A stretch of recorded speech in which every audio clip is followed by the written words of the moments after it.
Hello and welcome to our final episode. Today we're trying to answer the question: is social media controlling our societies? This is the last episode of a three-episode series where the first episode we talked about the social media algorithm itself. The second episode we talked about bias in algorithms. In this episode, we're going to finally answer the question. My name is Mohammed. My name is Richard Itzbal. My name is Mohammed Saad Qadri. All right. To begin, like this episode is gonna be a bit less heavy on the evidence. But just to recap, uh, I'm gonna introduce the weapons of math destruction again. Yeah. It's a book by Cathy that delves into the dark side of big data, explores how the use of mathematical models and algorithms, which are often perceived as objective and unbiased, can reinforce discrimination in society. Uh, just a quick sentence from your book to summarize it. So the book that we read again was the Anti-Social Media. And essentially the main argument that the author provides is that social media does in fact introduce sort of a ideological bias on people through the use of the bubble filter. And this basically serves to undermine the institutions that we put our trust in. And yeah, it just overall is undermining democracy. All right. And my last book was The Race After Technology by Ruha Benjamin. And it's an exploration of how technology often reinforces racial biases and inequalities. Um, Basically, the book argues that digital world is not immune to social problems of the offline world, like discrimination and inequality. We're gonna move on to the first points that we have. So we're gonna go over the key concepts from the books real quick. For example, in Race After Technology, the main concept there was the new Jim Code. The new Jim Code is an unconscious decision that's put into the modern algorithms that can reinforce and grow inequalities in any big data algorithm, for example.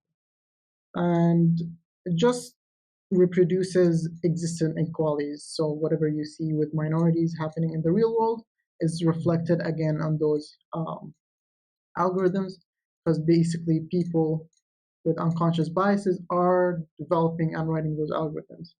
And it just reflects over from people's perspective into the algorithm's perspective. Um, what about your guys' book? So it talks about social media itself. What was the key concept in that book? So, like I said, the main argument again was that Facebook just undermines people's democracy, and the way that the author showed that was to go through the various faucets that Facebook kind of provides for you. So, kind of going over how like it kind of surveils you, collects data from you, introduces sort of bubble filter, which essentially kind of assigns a profile to you, and the AI kind of like knows you better than you kind of know yourself over time, and essentially it controls what you see. Is what the author is trying to tell you.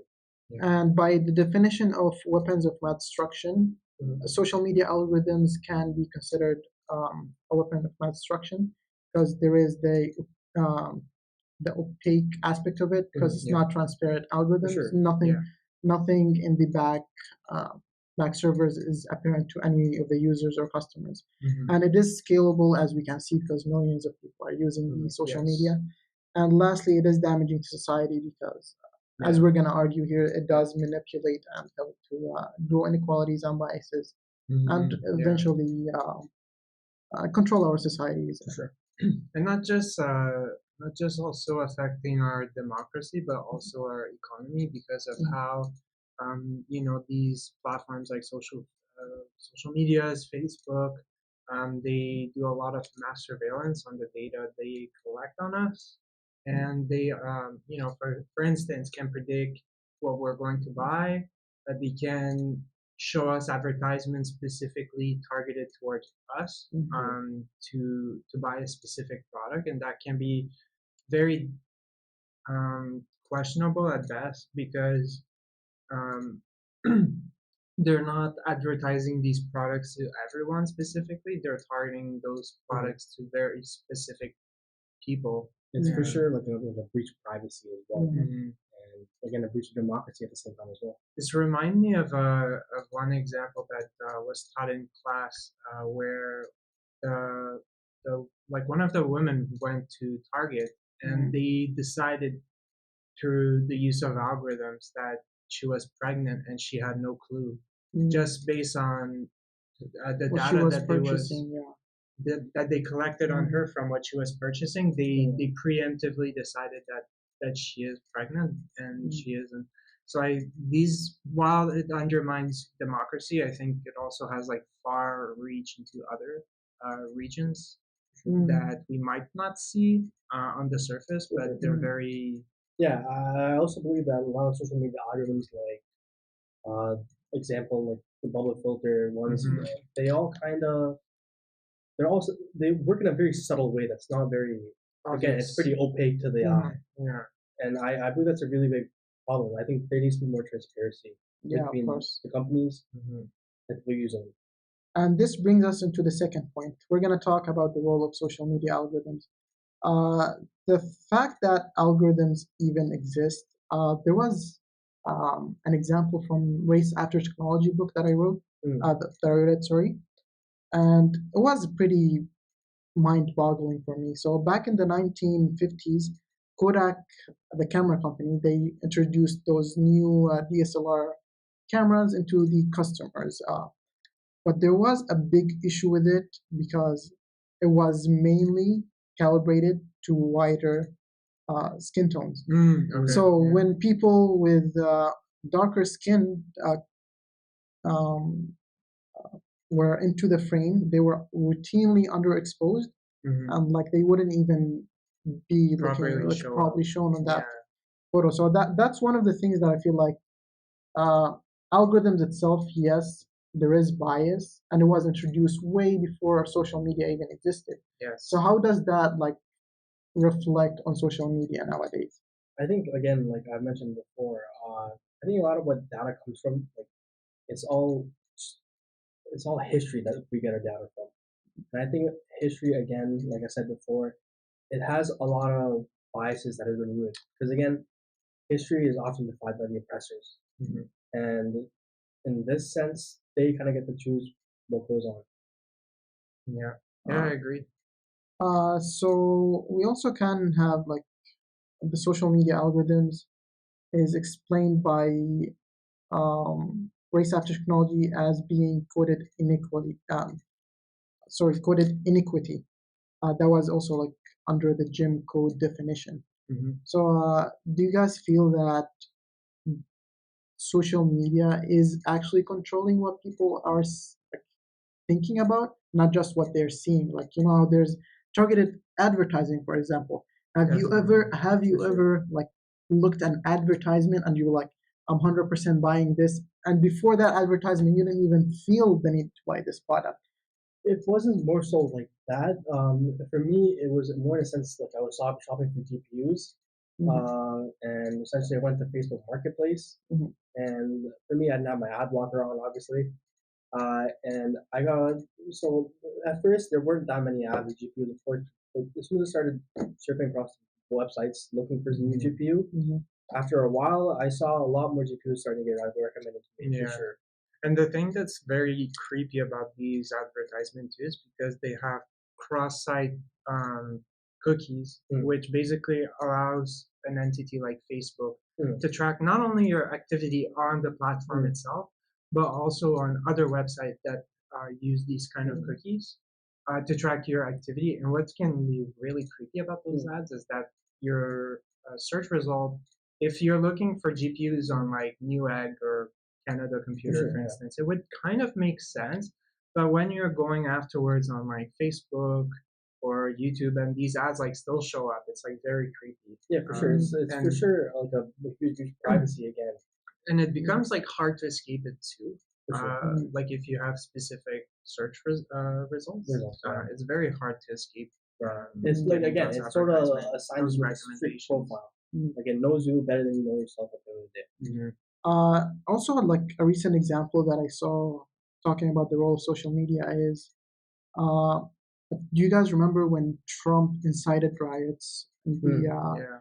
to try to persuade the election votes and Yeah. whatnot. That was solely Based on social directed media. Yeah. by social media because Yeah. he had so much following. It's crazy that Facebook had like that much influence. Like one person, he To- just tweeted many times over and over. Another interesting thing is that like how Facebook kind of allows these like extremist groups to like just roam.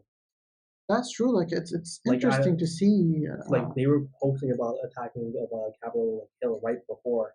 Like they were fully live streaming everything. Yeah. It should have been something that was known on it. It's an interesting way to see like the role of social media because yes, there is the targeted advertising part of it aspect, but also like I'm talking about influential role of social media. Like how many times have you seen your uh, favorite actor hold a beverage of some sort, and you thought that's a nice beverage, I want to buy this. That's all product placement, and just leads people And into. Another thing that sorry, just to add on is a lot of times when I was going through social media, another thing I've realized is there's a lot of nonsense on there. And what I mean by that is there's a lot of posts that you would believe are real because they look real, but again, they're not credible. And I think that ends up killing a lot of people. So I think people need to do a lot more research and make sure they're getting the sources from credible sources. There's a lot of nonsense out there.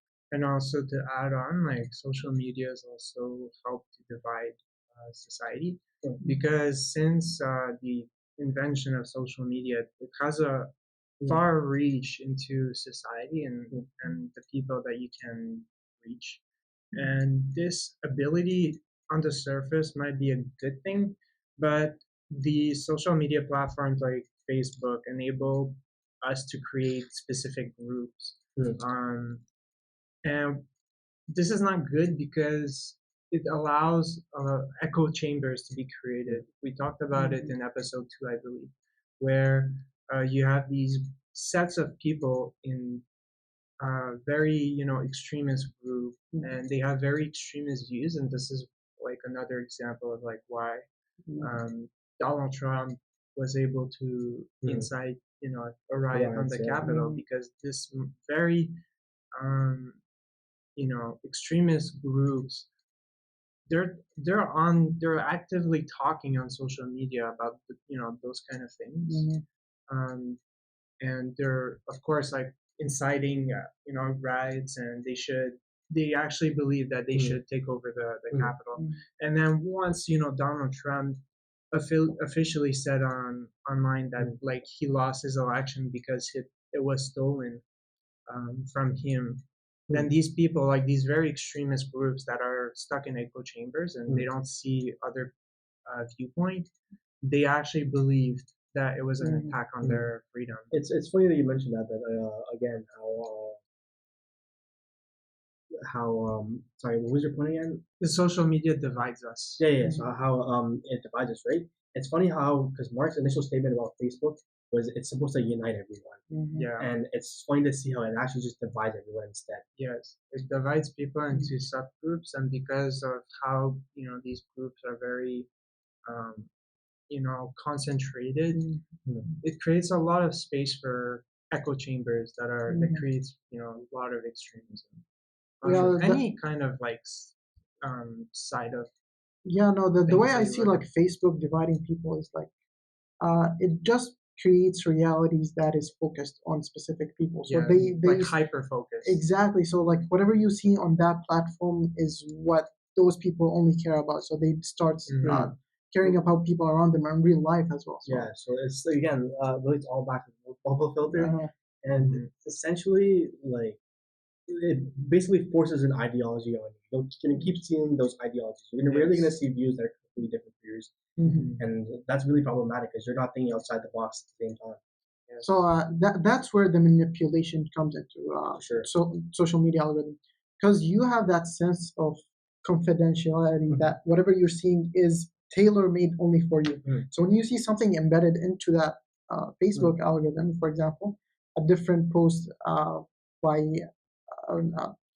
another party that you don't support, just in like to try to get you into that, for example, I think that's like one of the other reasons. Like you think you're getting those posts from those parties because it's tailor made to you. Mm. But in some cases, I'd say maybe they were paid by those governments to show Mm. you those For parties, for sure. example. Yeah, there's a bias being created by Facebook to Mhm. they have an incentive to show content that makes a profit for them. For sure. Mm. At the end of the day, it's a business. It's all about money, right? Of course, yeah. Which leads us to the case studies points next. So, talking about those embedded posts that we just talked about, Mm. there was an article written by the Forbes that talks about TikTok's secret heating button, Mm. and I think we mentioned it already in one of the Yeah. previous episodes. Yeah. And basically, it makes a video just go viral in everyone's for you page. Mm. So Yeah. that's when like manipulation can come into the picture, because sometimes you're not searching for something, but when you're showing it forcefully to everyone, that's when It affects people. it affects people. Is it just Exactly. is it just picked by random like this person when you And face? there is, of course, like a lot of The algorithm that goes into play. no, not only algorithms, because this button is specific only for the chairman. So like whatever the people behind TikTok Oh. deem worthy of being viral, that's when they hit this button and I make think it go. that's just way too much power for one Mm. person. Like if you remember, not too long ago, the CEO of TikTok went into the Congress, right? Mhm. And he made TikToks using the TikTok official account. And I'm pretty sure anyone who used TikTok Hmm. got that same video, for example, talking about Oh. his experience in the Congress and how they were trying to take away his freedom. But in doing so, he basically used and abused the heating button that they have in the back end. And it's just like one of those things that exist, and like that's what I feel like That's I think it's showcases fully an abuse of like his product, I guess. 100%. But what made it so necessary to make that button to and like exist in the first place? Yeah, That's the I don't see a question. point of it. Like, I guess It's to to promote content. incentivize certain Oh, for biases sure. on, I on can the conversion, yeah. on society. Can of it be course. mapped to say like because TikTok was a Chinese product beforehand? Can it can this button be mapped back to the government? For example, Mhm. whatever the government wanted to show the people, Yeah, they'll be like, and this That could is possibly be a case too. and that's one of the reasons why TikTok went to Congress, because there's mhm, and not just a strong belief, but also a credible belief that the Chinese government is behind TikTok and how Mhm. they run business. Because legally speaking, China can have access to any private corporation. mhm, Uh, so of course, there's a lot of speculations about how is China linked to the technology that we use in Canada and the U.S. Mm. And the conversation essentially is that like, is China trying to influence our elections or the way that we're thinking to undermine our democracy and to undermine our rights, right? Yeah, so the point of influence reminds me of a case that was shown in both of Race After Technology Mhm. and Weapons of Mass Destruction books, and it was the predictive policing algorithm. Mm. So that algorithm started as a way to predict earthquakes. It was basically a software that shows this region is a high probability of earthquakes. But some people thought that this algorithm looks good in order to predict crime rates. But the way I see is that social media has that same influence, right? So in the predictive policing case, it started to put pressure on minority groups because now there's high probability of crimes and now more police are coming into this. Mhm. So this was all set up by an algorithm. It wasn't something that came to be out of nothing. And it's very similar to the way social media algorithms, I want to say, it works. So sorry, just a question again. But so was that algorithm you're saying is based off an earthquake algorithm? Uh, the system itself is based off of earthquake algorithm, but the data that was fed into it, instead of having earthquake data, now you're inputting into I historical see. crime rates, and I see. Which is that. so it just changes the data set. But the main function of that software was to predict earthquakes, and just the use of it got changed overtly That's uh, kind of by crazy. by Mhm. people just so they can control other people. And I think the same can be said about social media. Like it started out as an innocent Mhm. idea. Like you said beforehand, Just Facebook was Yeah, it runs on like the idea that people are benevolent. Like yeah, they exactly. And it never started think. out as like your group of friends sharing out posts and Yeah, whatnot, but ended up being yeah. one of the You most can't influential and mhm. controlling platforms. you Yeah. can't fully control all these people. It's the Hmm. platform that has the most valuable and rich amount of data about us. Hmm. Um, because Amount of there's so users, many yeah. ways to divulge personal information on Facebook, right? Yeah. From personal status, like are we married, are we Hmm. single, divorced, and Yeah. like this information, and of course, what kind of movies did you watch? You can say like, oh, I watched this movie, I liked it Yeah. or not, or the It's kind of bands that Hmm. you're following, music, mm, any kind of personal taste. Like they can really use this data in ways that we didn't uh, think before Hmm. to build a really good map mm, of what we believe, and then they know what amount of information is needed to push us in a Hmm. specific mm, direction.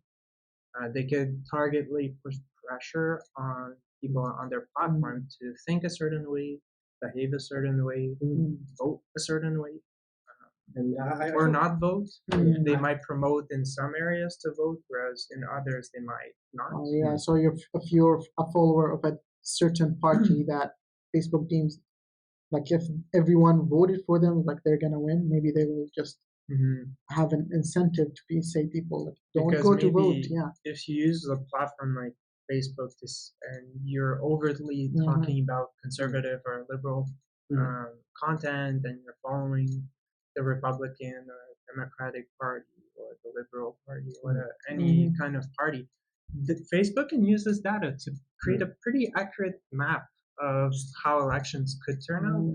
and they can really affect like voter turnout. It's kind of funny. Just to add on to that, but it's kind of funny how we kind of like give our consent to this because we kind of sign the Yeah. terms and conditions to Hmm. all of this. Yes. We kind of let all this play out right before us and don't Hmm. even acknowledge or know it happening. Yeah, it's the same thing with Instagram, for example. When you're signing that agreement, you basically whatever post you have, even if it's private post on your profile, Instagram now owns it, and they Yeah. can do whatever they want with it. So if you see your faces in an AI Mm. generated animation later on, you'll be questioning where that Yeah. source came from. If it's on Whole, the internet once, it's on there forever. exactly. So that's another like an interesting idea. But also like uh, something that I personally went through is that when we're writing one of the reflections for this course, Mm. I watched the movie Social Network, and it Mm. talks about So, the yeah. creation of Facebook, right?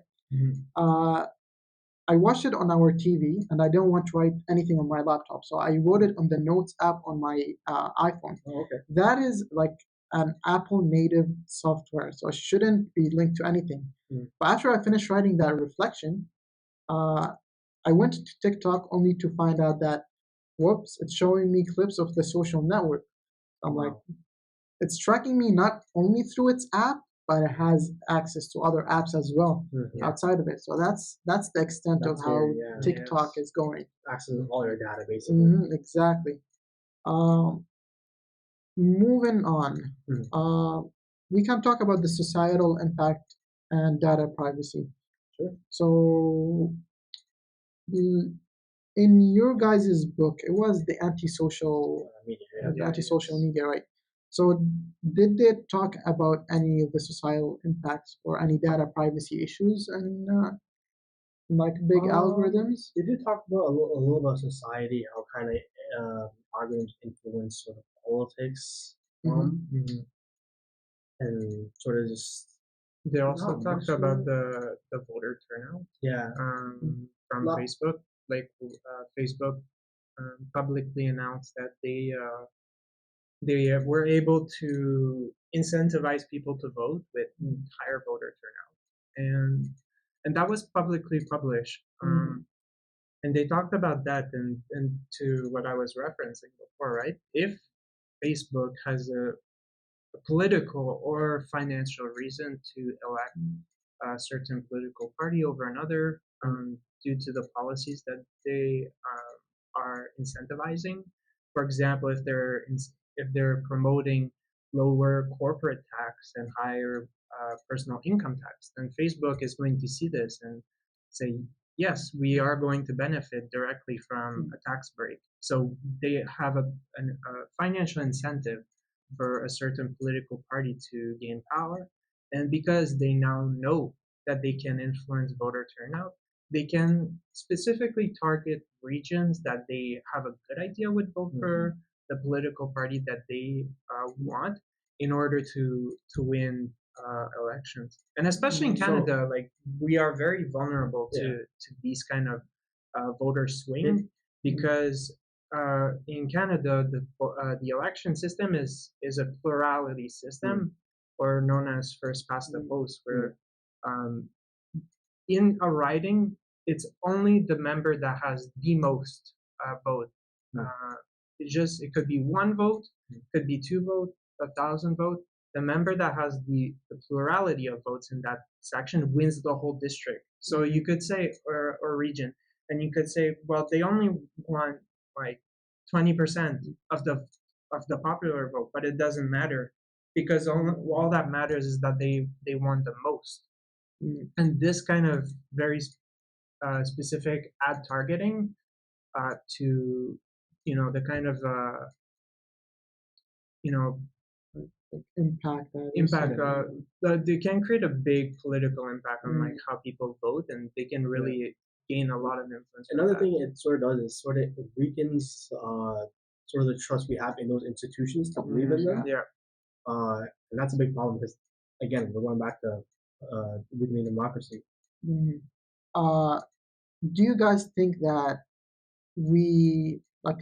as our government should step into the social media algorithms and put new legislations to make it a bit more private to protect our privacy and data? Of course, there needs to be better regulations in place for sure. They should, for example, they should illegalize the selling of personal information to third party for profit, which is the whole business model of Facebook, right? Like another thing is to promote transparency. Yes, the public needs to know what they're interacting with and how it works. Like for example, the cases we were talking about where you have AI that's able to basically predict your sentencing. And that's very scary, and it's again a black box, but they don't know how it works at the same time. Or like if like platforms like social media are conducting research on us with our information, they should advise us and then give us an option to opt out of doing those kind of research, right? Like, I think there was like a Facebook experiment that ran for 2 years, and without saying anything, they just took the data from everyone who was on Facebook in order to finish off that experiment without anyone's consent. And that also leads into the unethical part of research, because if you're not consenting to be part of that experiment, why are you forced into it? And that's, I think, was hidden in the terms of services when everyone signs up for Facebook. But this is where we need better legal protection for transparency. So why do you think that we don't have those protections so far? Is it because our whoever in power in the government don't understand those algorithms? To be honest, I think it's just that the government cannot keep pace with technology's growth, and I don't think it's necessarily like a scheme or. You could even say to like at the point where social media now has more influence than the way I see it is different. So I have an article here from the New Republic, and this is bringing it back to the CEO of TikTok being on the Congress. And I'm just going to quote some of the questions that congressmen had for the CEO. And for me, they sound absurd. So, for example, the North Carolina representative Richard Hudson asked, does TikTok access the home Wi-Fi network? Now, for us as a computer scientist, we know that everything runs off network, the Wi-Fi network. But we also know that we can limit that access to any app using going to the setting and whatnot. But asking that question when you have the opportunity to ask any other question regarding that algorithm, that shows me that those people who are in power don't really understand what's going on No, behind the they scenes. don't. Like even they are kept away from those transparent algorithms. Yes, it's the policymakers. That's the reason, right? Like technology is moving too fast, and policymakers are unable to keep up. Uh, Like some of them, they barely know how their phones work. yes, exactly. So And then we're expecting them to understand those very complicated issues about data privacy Another thing is algorithms. they sort of don't really fully test out their algorithms before releasing it to the public. Like as we saw with the predictive policing, they just sort of decide to one day experiment on people and see and assume it worked basically without any that's real true. test. Yeah, like I'm reading through like this article right now and see the other quotes, and another representative called Buddy Carter, he didn't even understand what facial filters are when he was asking the TikTok CEO about them. That's that kind of like, I'm like, how are these people gonna legislate and put rules on algorithms that they themselves don't even understand? No. Yeah, and you need to have more people who are knowledgeable about this stuff in higher positions that are they're able to deal with these things and make these regulations. The issue that we face is that technology truly outpaces the ability of the government to catch up. And we end up with situations like this where policymakers are asked to legislate on Facebook and social media platforms, and they just don't understand what they're legislating about. How can you legislate on something you don't understand? Now, this also can be like not entirely their fault because technology in And the past, it's not their fault. yeah, and technology in the truly last moves 15 fast. years, like if you ask someone 15 years ago what mobile phones would look like in 2023, they would be mind blown by what are we doing with our phones. Like there's so much complex stuff that 15 years ago weren't even possible to put on a PC, let alone a mobile phone. When I first got the first iPhone with the touchscreen, Yeah, it was a crazy moment. I did not expect that to happen ever. Exactly. So I feel like it's not entirely the fault of those people in power, because technology is moving way faster than they can keep up. So I think that's to tie the knot on this point is that I wasn't really thinking that there's a kind of conspiracy or a plot that the government is making friendly gestures, or um, they're helping out big businesses like Facebook to make more money on us. I truly believe that it's a scenario where they don't understand the technology, and then they're asked to make policies on it, and government just doesn't have the reach to the capability to legislate on those things because they just don't understand the technology. Yeah, we need more knowledgeable people on these cases for sure. So that's why the government didn't make good legislation on it. I also believe that it's also the responsibility of these companies and these programmers themselves to ensure that these programs work as they're intended to and have the ethical designs and safety checks in place. Okay, and this also like leads us to the solution. Like we already started on it, but our next point is the solutions and how we move forward from here. So we described in the previous episodes in the podcast like what are some of the ways to mitigate like bias and algorithms and whatnot. And one of the main points was we need diverse data and teams, and we need regular audits on whatever data the big social companies are using. And I discussed the changes in or the changes needed in the last podcast, I believe, as well, where I introduced the 3 steps. Where the first one was planning oversight, in which programs were required to submit an impact statement, which basically is a guideline for the program that they're creating, which documents their goal, data quality, expected outcomes, who the stakeholders are, how it impacts the program, and the potential problems there could be. Next step is continuous monitoring, where there needs to be an AI inspector that's continuously swapped out. Because if you just keep having one, he'll sort of introduce biases on the AI system. So we have to keep switching around so that those biases don't happen. And then last is to basically when you have a disaster or a problem, you got to come back and fix Mhm. Yeah. Also, one of the main things that we talked about that people are a bit illiterate about algorithms. So Hmm. I feel like the best solution, apart from like having those solutions implement in the companies themselves, as a society, I think we need to hold literacy program, make people aware of Hmm. what's happening. So those social media algorithms. Maybe if we have enough influence, we can actually say that we don't want to use social media anymore, and the practices that happen in those big social media companies will Hmm. stop as soon as they see a lot of customers leaving the Or platform. we can better decide how we use those And social again, media Exactly. I platforms. think the Yeah. only fix really comes from transparency. hmm Mhm. Also, like customers and whoever is using their cell phones need to be aware of those manipulation tactics. Like we know as Yeah. insiders in computer science, we know the back end of how those algorithms might look like. Mhm.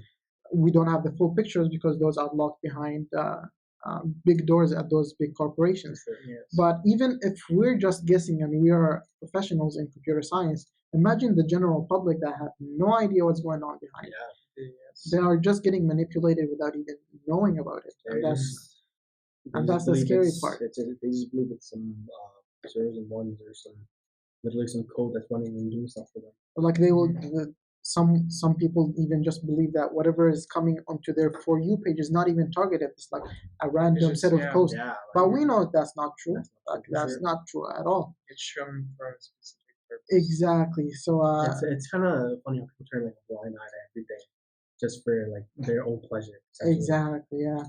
Mhm. So other than that, maybe we have the regulatory oversight and the audits that we talked about. Mhm. And the last point is that we have algorithmic auditing units that are third party, so it's not uh, related to a government or a big corporate. Yeah. So those people should exist in order to uphold uh, uh, ethical algorithms, And Mhm. accountability. and then they will be responsible for upholding those big companies. Mhm. And this way, those big companies can also protect their precious algorithms Mhm. without giving it to a government Yeah, institution, there needs to entities as be well. there definitely needs to be someone overarching and looking at them Mhm. because I know a lot of instances where in the book it talked about where Facebook had a lot of problems that I encountered, and Mhm. instead of kind of dealing with them, it just kind of let it kind of slide by, Yeah. Mhm. and they didn't really fully serve to find a fix or anything. They just kind of let it happen. Yeah. Self-regulation is not really the best Yeah, idea. We really need we've an overarching we've given these organization. companies too much power essentially Mhm. that Yeah. they can do whatever they want, kind of get away with it, and at the Yeah. same time experiment on these people and do whatever. Yeah, and as a final note, um, we urge the users of social media to be aware of whatever they put Mhm. online. Yeah, for sure. Again, To be more whatever cautious. is Yeah. online is not your property anymore. Mhm. No. You would think you have that, but just a false confidence in those social media algorithms. So, and with that, we're gonna finally answer the questions. So let's all go through all one of us. All right. One by one. So the final question is social media controlling our societies? I would say that it is 100%. We have provided enough evidence to say so. Um, it's not just from like an algorithmic standpoint, it's even from a bias standpoint as well. Mhm. Uh, you guys talked about the bubble filter, and I think that is plays the main idea behind Mm. controlling those societies, Yeah. making everyone seem to be in their own bubble, like Yeah. they're disconnected from the world around them. Mm. Um, what do you guys think? Did you go first? Yeah, sure. So I completely agree. It's social media platforms, they really control societies in ways that we don't necessarily see a lot of times. Mm. Sometimes it's more obvious, but most of the times it's really not that Mm. obvious. From the way we spend our money, the way we vote, even like activities that we do, right? Sometimes like we might see something online that we're recommended because of the bubble filter, and we might decide to actually, you know what, like let's go, let's see. And even though like sometimes those might have a positive impact, that opens a lot of doors to like backroom deals between those companies to show us um, not necessarily content that we want to see, but contents that they want us to see, or content that they want us to push us in a specific direction, either to spend our money or to vote. So I really think that these companies have a very deep reach in our society, and they have a very profound impact on controlling us. Yeah, again, I fully agree with both of you guys there. Definitely think it does control our society for sure. Um, there's a lot of ways that I think that companies need to go forward and take care of these things. But essentially, you guys just kind of went over mostly everything, so I kind of don't want to repeat everything again. Um, but yeah, I definitely think it does through politics, as we've seen and we discussed, through the bubble filter, through literally surveilling us through a daily basis. It quite literally controls not only our lives but our societies as well. So we have a unanimous decision that social media does control our societies. Okay, so to recap this episode, we talked briefly about our books. We went over the key concept of each book, and then we talked about the role of social media algorithms. We went over some case studies as well. We talked about the societal impact and the data privacy aspect of social media. We talked about some of the solutions and the way to move forward. Um, this is the last episode, so I do not think we can say we'll see you in the next one. Yeah. Do you guys have anything else to add the last minute? Not really. I would just caution everybody that uses social media to just be more careful about the information that you give out. Just be careful about the specific platforms that you're using, and also question like, why am I using this platform? For instance, if you're using TikTok, question yourself, why am I using this platform? And decide like, is it really adding this much value in my life that I need it? And potentially decide to delete some social medias that don't really add up a lot of value in your life, but potentially can really impact your life in a lot of ways that you don't see behind the scenes. Yeah. Also, I would demand government to put legislation in order for these companies to add more transparency, and just in general also advocate more on how these companies are using our personal data. Yeah, And that's about it. Yeah, I agree. Yeah, that sums up our podcast. Thank you so much, guys, for joining. Thank you so much. This concludes our third and final podcast. We hope you guys enjoyed it. Please reflect on whatever you heard from the 3 episodes on how you use social media going forward. There is a lot of hidden information going on behind the scenes that the general public doesn't know about. As a computer scientist, we are trying to open that curtain to the general public. Be careful out there, think twice before posting something. And thank you so much for listening. Thank you so much, everyone. Thank you.